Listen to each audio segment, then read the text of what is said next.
Keluarga saya termasuk ke dalam golongan keluarga menengah ke bawah karena ayah saya sudah meninggal dunia sejak tahun 2014. Saat ini pekerjaan ibu saya adalah seorang pengusaha kue dan pemasukan keluarga kami satu-satunya yang berasal dari ibu saya. Alhamdulillah saya diterima di Universitas Gadjah Mada melalui jalur SNBP atau Seleksi Nasional Berdasarkan Prestasi. Kisah tragis harus dialami oleh seorang mahasiswa Fakultas UGM, Argo Eriko Afandi. Mimpi dari pemuda berusia 19 tahun yang lahir dari keluarga sederhana ini harus terhenti akibat kecelakaan tragis yang menimpanya. Nyawa Argo melayang akibat ditabrak oleh sesama mahasiswa UGM. Kalimat Justice for Argo pun menggema tak hanya di lingkungan sivitas akademik UGM namun juga lini masa media sosial. Karena kisah pilu Argo bukan sekedar berita tentang kecelakaan, namun ini tentang mimpi seorang anak yatim berprestasi yang terenggut akibat kelalaian di jalan.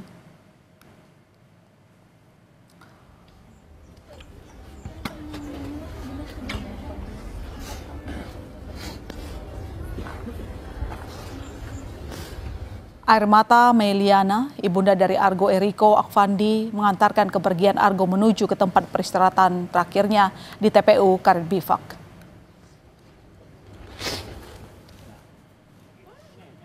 Bunga yang semestinya ringan digenggam, namun kini terasa begitu berat bagi Meliana karena harus ditaburkan di pusaran sang anak. Kepergian Argo menjadi pukulan besar bagi Meliana setelah sepeninggal suaminya pada 2014 lalu. Saya bangga, di samping saya berduka tapi saya punya tangisan bahagia. Ya, nangis. Tapi ya sudah, saya berbaik sangka. Allah pasti akan menyiapkan. Lebih baik entah dengan cara apa ya. Karena kan titipannya sudah diambil. Saya sudah kembalikan di 19 tahun ini. Berarti tugas saya nggak jauh. Sebenarnya saya dengan diamanatkan anak yatim ini adalah bentuk tanggung jawab saya ke Allah sih Pak. Lebih ke situ. Bahwa api yang ini jauh lebih berat Pak. Ya pasti. Karena darah daging Pak. Beda dengan suami. Sosok yang paling terpukul atas kepergian Argo Eriko tentu saja adalah sang ibu Meliana. Bagaimana tidak, selama ini putranya Argo hanya bertumpu pada dirinya. Sejak usia 7 tahun, Argo hanya dibesarkan seorang diri oleh ibunya. Ayahnya telah meninggal pada tahun 2014. Sepeninggal sang suami, ibu Argo tak ada pilihan selain mengambil alih tanggung jawab keluarga agar kehidupan keluarga dapat terus berjalan dengan berjualan kue. Melihat perjuangan sang ibu, Argo tidak tinggal diam. Argo berjuang dengan giat belajar dan mengejar prestasi. Usaha pun tak mengkhianati hasil. Argo dikenal sebagai siswa berprestasi hingga bisa diterima di Fakultas Hukum Universitas Gadjah Mada melalui jalur prestasi. Dan dia punya semangat dan dedikasi yang tinggi terhadap masa depan dia. Karena dia punya tujuan yang sangat mulia, yaitu ingin membahagiakan ibunya yang selaku single mom hingga saat ini. Dan juga untuk adiknya yang masih SMA 1. Nah, jadi itu buat saya adalah satu kebanggaan bahwa anak saya ini mempunyai tujuan hidup yang luar biasa. Namun cita-cita Argo yang masih panjang ini terpaksa harus terhenti begitu saja. Sabtu, 24 Mei menjadi petaka bagi Argo. Saat itu pada Sabtu dini hari, Argo Eriko tengah dalam perjalanan pulang usai kegiatan di kampus dengan menggunakan sepeda motor. Berjalan dengan rute seperti biasa melewati jalan Palagan Tentara Pelajar Yogyakarta. Argo tak menyadari ada yang akan terjadi selanjutnya. Tepat pada pukul 1 dini hari saat Argo hendak putar balik di pertigaan Jalan Palagan, tiba-tiba mobil sedan putih yang dikendarai oleh Kristiano Tarigan melaju dengan kecepatan tinggi dari arah belakang. Tabrakan pun tak terhindarkan. Argo bersama motornya terbental. Sementara usai menabrak motor Argo, mobil Kristiano juga menabrak mobil yang sedang terparkir di jalan. Tabrakan yang terjadi ini membuat Argo mengalami luka parah. Nyawa Argo tak tertolong lagi. Ia meninggal di lokasi kejadian. Jenazah Argo kemudian dibawa ke Rumah Sakit Bayangkara, Polda, Daerah Istimewa, Yogyakarta. Lalu kemudian dibawa ke rumah keluarganya di Cilodong, Kota Depok, Jawa Barat. 3 hari usai kecelakaan, polisi belum juga menangkap pelaku dan menetapkan sebagai tersangka dari penabrak Argo Eriko. Hal ini membuat para Civita Akademik Fakultas Hukum UGM tak tinggal diam. Kalimat Justice for Aldo pun digaungkan. Patung Dewi Keadilan di Fakultas Hukum UGM pun dibanjiri dengan karangan bunga. Sebagai simbol ungkapan duka cita sekaligus menuntut keadilan bagi Argo agar penabrak segera ditangkap. Di sini kami sebagai mahasiswa Universitas Gadjah Mada juga turut berduka cita atas wafatnya rekan kami Argo, yang dimana sampai saat ini kan juga terdakwa atas nama Mas Ano dari AYUP-FEB 2022 itu juga masih ditetapkan sebagai tersangka dan sampai saat ini belum mendapat kejelasan yang lebih valid lagi. Sejumlah mahasiswa UGM juga memberikan dukungan kepada almarhum Argo Eriko saat acara wisuda program sarjana UGM pada Rabu 28 Mei 2025. Sejumlah wisudawan dari Fakultas ISIPOL UGM memasang sebuah kertas yang tercetak foto Argo dan menunjukkannya di atas podium saat menerima ijazah. Dengan predikat cum laude. Setelah sekian hari didesak publik, polisi akhirnya menangkap mahasiswa Fakultas Ekonomi dan Bisnis UGM, Cristiano Tarigan, sebagai tersangka pengemudi mobil yang menewaskan Argo. Setelah dilakukan pemeriksaan, polisi bilang kecelakaan lalu lintas yang melibatkan 2 mahasiswa Universitas Gadjah Mada Yogyakarta dikarenakan faktor kelelahan fisik.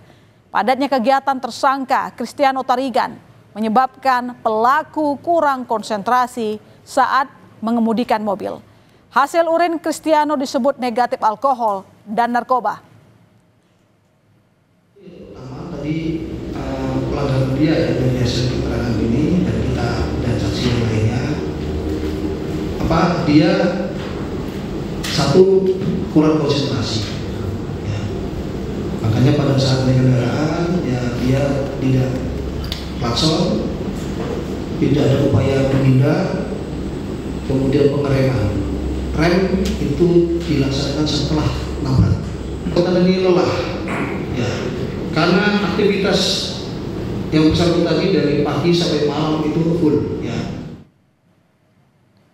Buntut dari penetapan tersangka ini, untuk sementara Fakultas Ekonomika dan Bisnis UGM menonaktifkan sementara status kemahasiswaan pelaku Cristiano Tarigan. Penonaktifan ini dilakukan agar pelaku dapat menghadapi proses hukum secara objektif. Meski Meliana, ibunda Argo, sudah ikhlas dengan kepergian anaknya, namun Meliana bertekad terus menempuh jalur hukum demi menegakkan keadilan bagi almarhum anaknya. Meliana memohon bantuan kepada Fakultas Hukum UGM membantu menyiapkan tim pengacara dalam kasus kecelakaan Argo. Begitupun dengan kasus hukumnya, keluarga Argo telah melimpahkan kepada kuasa hukum. Outstanding pertanyaan kami kepada kejadian, baik itu pelaku yang sesaat sebelum dan sesudah itu tolong dikawal lah gitu loh, sehingga baik aparat dan semua yang berwenang itu betul-betul menjalankan tugasnya dengan sebaik-baiknya. Saya yakin lah bahwa kita masih mempercayakan ini kepada pihak-pihak berwenang termasuk kepolisian maupun kuasa hukum kami. Saat kecelakaan yang menewaskan mahasiswa UGM Argo terjadi, rupanya mobil yang dikendarai pelaku Cristiano menggunakan plat nomor palsu, yaitu F1206. Pasalnya, plat nomor tersebut berbeda dengan plat nomor saat dilakukan olah TKP. Hal ini menimbulkan spekulasi bahwa plat nomor kendaraan telah diganti untuk menghindari identifikasi lebih lanjut. Inilah plat nomor kendaraan yang terpasang saat olah TKP di Polsek Ngalik, Sleman. Plat mobil ini berbeda dengan mobil Cristiano Tarigan saat pelaku menabrak korban. Mobil milik Cristiano Tarigan berganti menjadi B1442 NAC.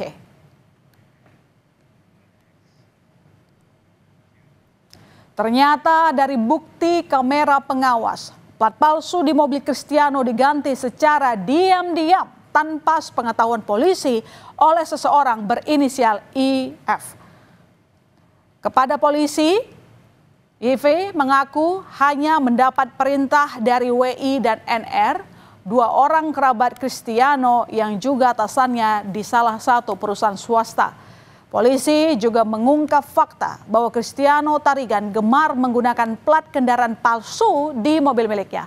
Hal itu dibuktikan dengan temuan 4 plat kendaraan yang berbeda nomor di dalam mobilnya. Polisi telah memeriksa 3 orang yang diduga terlibat upaya perintangan penyidikan pada kasus kecelakaan yang menewaskan mahasiswa UGM Argo Eriko. Plat nomor yang plat nomor F diganti plat nomor B.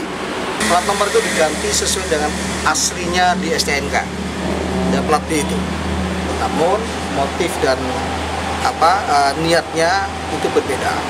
Yaitu motif dan niatnya adalah supaya tidak diketahui bahwa pada saat kejadian atau sebelum kejadian dan pada kejadian mobil tersebut menggunakan plat nomor palsu. Ya, semoga kasus ini ditangani secara adil dan transparan sehingga tidak ada yang bisa lolos dari hukuman. Pelaku yang telah menghilangkan nyawa seseorang pun harus dihukum sesuai perbuatannya. Ingat, keadilan tanpa kekuatan tidak berdaya. Kekuatan tanpa keadilan adalah tirani.